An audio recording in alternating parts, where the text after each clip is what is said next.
Alright guys, welcome back to Stuck on an Island, where I'm stuck with you guys and we are always smiling. So today, like the title says, I'm going to be making a daily vlog, and funny enough, I'm going to be making a lot more of those for one simple reason. I'm in a new country, and when you're a content creator, whenever you go to a new country, it just really messes up the algorithm, and YouTube basically makes you feel like you are left in a dungeon. See what I'm saying? But anyhow, I'm just going to use the opportunity to post more content until I become a lot more known here. And I really want to give you guys more in-depth ideas of what it's like in Colombia. Now, one of the things that I did notice being here in Colombia is, of course, the food is not the same like what I am accustomed to back home in Jamaica. And that really is no fault of Colombia, it's just basically where they are. So what I learned from someone is that Colombia, where I'm at in Medellin, is in the Andes Mountains, and with the Andes Mountains, they just don't use a lot of spice. To give you some taste-o-vision, it tastes like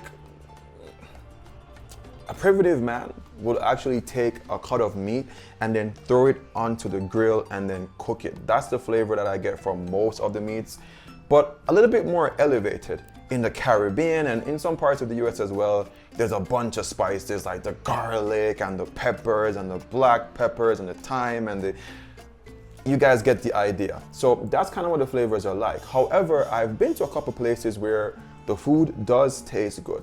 Wherever you travel in the world, you kind of have to get a little bit accustomed to where you are, or else you are gonna die. So across from my Airbnb, I looked through my window and I actually did see this locale, and most of the times people are there eating, so I thought to myself that the food has to be pretty decent for the locals to try it, and I went there a couple times. But there was a WTF moment, like I did promise you guys I'd do a couple of videos on that I'll share with you, that I had there at this locale. Now that WTF moment actually was with a dish called sancocho. Buenos dias.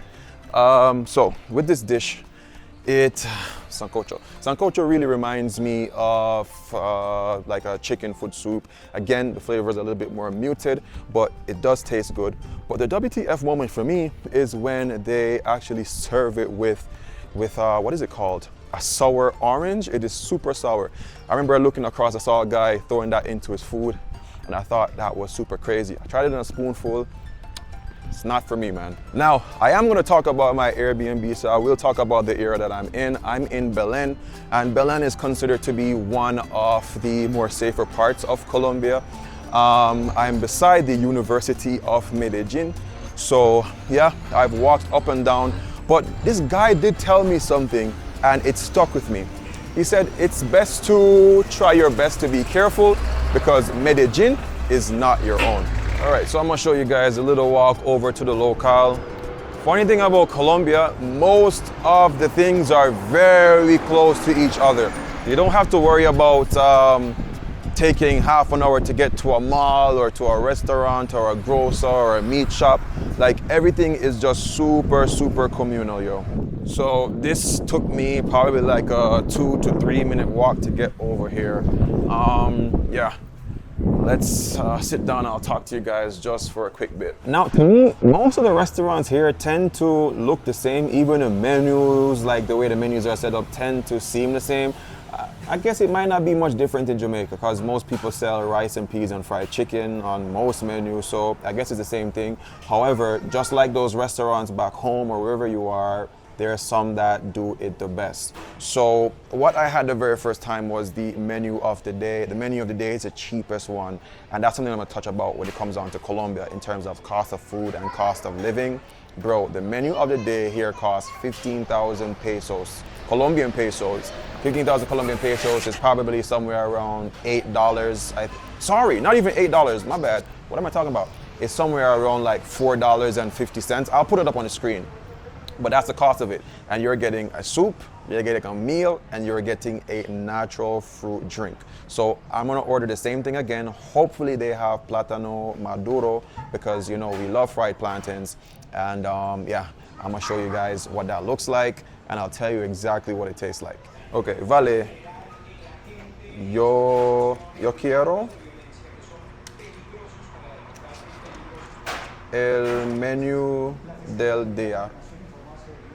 ¿Qué proteína la deseas? Yeah, cerdo, frijoles.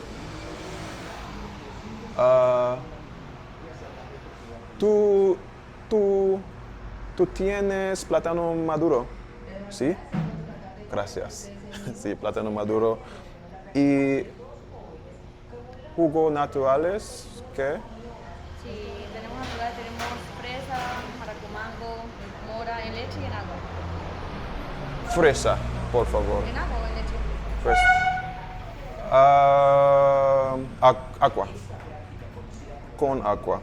So I haven't quite learned how to tell them this yet. I should probably try to translate that in future. But when they serve the food here, they're going to serve it with the soup first. And trust me, the entree comes out really, really quickly most of the times. I mean, for some that's a good thing, some is not a bad thing. But yeah, I would tell them to kind of slow it down so you have time to eat your soup. So we're going to try the sancocho, and I'm going to try it on the camera for you guys to see my reaction with the lime. If you've ever been to Colombia or you enjoy it like that, drop it in the comments and let me know. But for me, I'll try it again, one more try, but I don't think it really makes much sense. Thank you. All right, so the drink is here already. I got fresa in Spanish, it means strawberry. Most of the drinks here, when they make it, it is just either with two ingredients, the fruit and water, or the fruit and milk. So you're basically getting natural juice for the price of less than $5 for a whole meal. It blows my mind every time. So my sancocho is here, and it looks appetizing, it looks good. What's inside? So inside the sancocho, most of the times I find that they use green bananas, yuca, which is cassava, and potatoes. Definitely you're gonna always find potatoes in it. And the soup itself is just very brothy. It doesn't really lack salt, good amount. They normally serve it with an arepa, and why? Yo, this is ridiculous. From the time it takes me to move the camera from one point to the next, my food is already here. It looks good, it's very appetizing. Wow. Anyway, I'm gonna try to do that reaction for you guys to show you guys what I think. See if it can grow on me, man.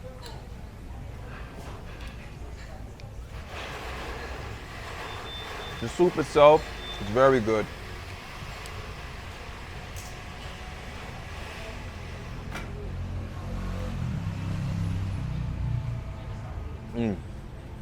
All right, I'm not gonna waste my whole soup trying to put everything in at once. 3 drops, just 3 drops.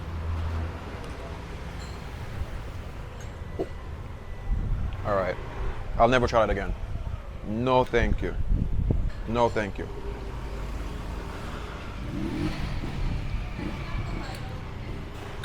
By itself, it's fine enough for me.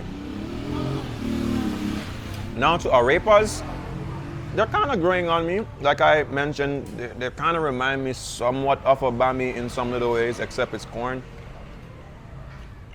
This one I don't like. Yesterday's one was better. It was crispy on the outside. All right, enough of that. To what I really love here, which is this meal. Like I said, the juice is fresh, so you're probably gonna have to stir it around a couple times, get everything incorporated, because it's just the fruit and water. And then here comes this.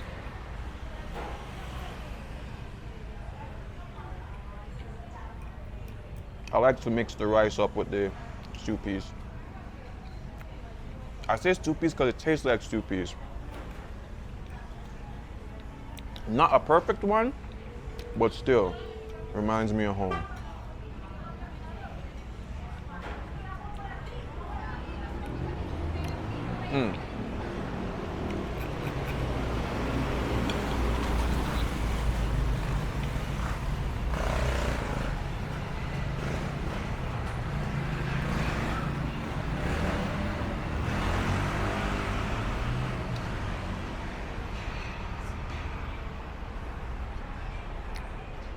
You see eggs?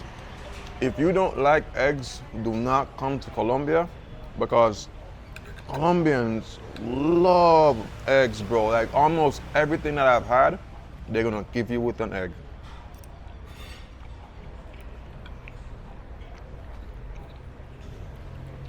But I think it balances out everything because really, the pork that you get is not really a very thick cut.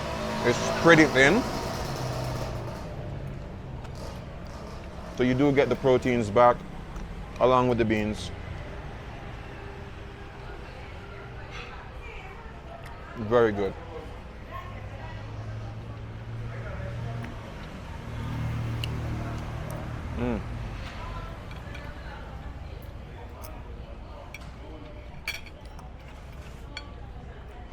It always blows my mind with the avocado because a side of avocado is probably easily $1 and the whole meal costs like less than $5 when you think about it. But if you guys want to understand why we can get this so cheaply, check out the market video that I did where it does disclose some of these ingredients and the prices of it and why they're able to feed, the people here so affordably.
Ah, dear. Just like that, day became night, like literally and figuratively. All right, let me explain. Started off the day feeling pretty good, and then, it just turned a little bit gloomy for me, if I'm to be honest. Like I said, it's a daily vlog, so I'm gonna share like just travel tips and just how I feel. But before I get to that, I did mention that the food cost 15,000 Colombian pesos, but the fresha, which is a strawberry drink, was a little bit special. That one cost like 6,000 pesos more, which is like $1.50.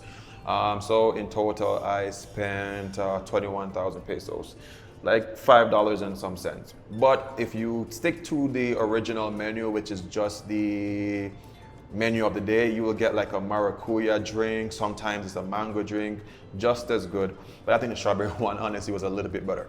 Anyhow, started to feel a little bit down. And that's the thing that happens whenever you do solo travel. I'm gonna be very honest with you. Like when you're traveling alone, like a lot of females ask me like, how do you deal with solo travel? Like, is it safe? I mean, I go through the same safety concerns, probably not as much as a woman. But in terms of emotions, there's moments like today where I just felt sad. I've been over here for just over a month. And what happens, especially when you're a Spanish-speaking country, there's moments where the connection is a little bit trickier for you to do. You meet someone, you really want to talk to them, have a good conversation, but then there's a communication barrier. And one thing to point out, Colombians are very tight-knit. When I say tight-knit, it means that once they're in a group of themselves, they're basically just in a group of themselves. But once you get in, you get in. I heard somewhere that they said with Colombians, they don't necessarily want to try to connect with foreigners as easily because in their head, they're thinking that you're going to be here today, gone tomorrow. What's the point of the connection? I don't know how true that is, but there's that. So what I did, I went to the Sasteria first, which is the tailor basically, to get something amended. Then I headed over to the gym. I'm trying to correct my feeling because sometimes you just need to exercise, get the body and the blood flowing so that you can feel more energized. And going to the gym for me really helps. What's the cost of that? The gym cost, I clocked in on a promotion. The promotion ended today, and the promotion meant that I had no registration fees, and the first month was cheaper. It was like 28,000 pesos, which is just over $5 for the first month of the gym membership, and then after that, it cost like 89,000 pesos, which is like $22 per month, which isn't bad. Now that runs through for an entire year. Now you might be wondering why I did that, but for this particular gym though, it is not only in Colombia, it's in other South American countries, and I do intend to go to those. Also to come back to Colombia in like December. So when you think about it, it does make sense for me, and it's way cheaper than what I pay for a gym in Jamaica anyhow. And yeah, so there's that. Then I had to go buy a new pair of trainers. Yeah, that was an experience, but I find out that the prices of stuff, if you search pretty well, is not that far off from the US. So if you're thinking of coming to Colombia to do some shopping as well, there is many markets and opportunities for you to do that. And the last thing that I did, I got me some pastry. I don't know, but I can tell you straight up, pastries does like a world of wonder. So I'm gonna go upstairs, I'm gonna have my pastry, drink some water, then I'll be good. Now, what did I get? I got tres leches, Bailey's flavor. Had tres leches at another pastry place. It was pretty good. The cheesecake, for some reason, I don't like it here, but I only had one chance with it. I'm giving this bakery another chance to see if this one is better than the last bakery. Now, I did mention that I'm gonna show you guys my Airbnb. Well, this particular Airbnb here, I am now in the lounge at the moment and thing. Pretty safe area, pretty secure. But like I said, I'm feeling a little bit down. Upstairs, I am halfway done packing, so I'm gonna wait until that's done packed up. And in the morning, I'll just give you guys a quick brief tour on this place. Now, it's nighttime, so I think it's the perfect time to talk to you guys about this. Now, this Airbnb tip is for the guys that are coming to Colombia and you're looking for love. Now, this is my 5th Airbnb, and most of them would tell you straight up, like, no to sex tourism, like, do not bring any of those people into their houses. Now, for you, it might be a deterrent. You might be thinking, oh, well, you won't get the chance to have fun. Well, to be honest, a tip, after watching videos and just hearing stories, one tip, never bring any of those love affairs to your Airbnb whatsoever, because I've heard too many stories of guys getting drugged and they will rob you blind. So a tip is, if you are so concerned in having that done, have one Airbnb where all your valuables are. That's where you rest your head. So your watches, your laptops, your jewelry, everything that's valuable to you can remain there. And then if you so choose, you can have another Airbnb that is for fun. However, after doing research, a lot of the places are very accommodating, like the strip clubs. I need to do a story time on a strip club that I've been to with some of the friends. Like, the strip clubs will actually have rooms there. I assume that there's a room there because something happened now that's for another story. There actually are rooms there supposedly where you can do what you need to do. Some of the massage parlors as well, I've researched, they actually have rooms for that. And then there are straight up brothels where you can actually have that done. Between friends or people that I've spoken to or from research, some people say that's illegal here, and then some people say it's legal in some of these business places, but yeah, I don't think, yeah. But anyway, that's an Airbnb tip for you guys. So if you see that on the Airbnb booking and that's a cause for concern, do not let it be a cause for concern, because wherever you're staying at, that's where you should keep all your valuables and stuff like that.